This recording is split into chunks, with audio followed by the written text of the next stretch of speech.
Saan mo nakita? Ako sa dyaryo eh. Ako rin, na isang linggo. Ako si James. Ako naman si Ana. Tagal ano? James Bruma. Sir, ako. Ganda na apelyido mo eh. Salamat po. Pero pasensya na, hindi mo na ipasa exam eh. Ako po, Anong pangalan mo niya? Ana Lokeng. Hindi ka rin nakapasa eh. Ay, sir, ano lang mo sana yung resume ko na lang po, tsaka yung litrato. Hingin ko po sana. Para? Para po sana pa susunod kong applyan, hindi na ako gagawa, magastos po eh.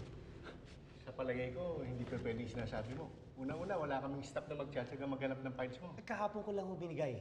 Hindi pa ho siguro mahirap hanapin yun. Sige na, umalis ka na. Marami pa akong gagawin. Teka, sir, ano lang ho eh.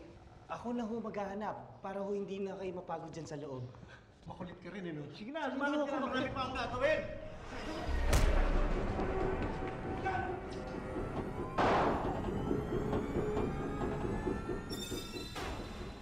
James Bruma.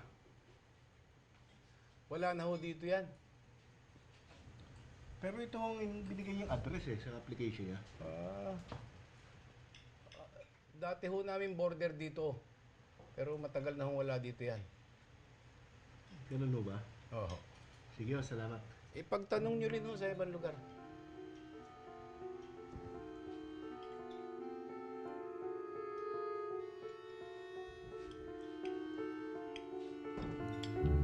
Wala na. Umbas ka na dyan. Mukhang hindi ka tatantanan nun ah. Mabuti pa siguro, umuwi ka muna ng Bicol. Oo nga, mas ligtas ka doon. Tuluyan nang nagtago si James, ngunit sa kabila nito, nagpatuloy pa rin ang paghahunting sa kanya.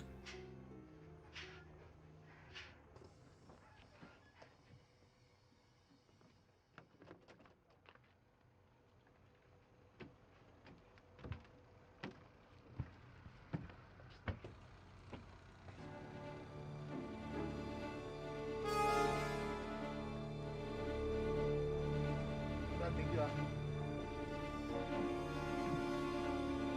Sa kabutihang palad ay nakauwi ng matiwasay si James sa Bicol. Muli siyang tinanggap ng kanyang mga magulang sa kabila ng kanyang paglalakbay.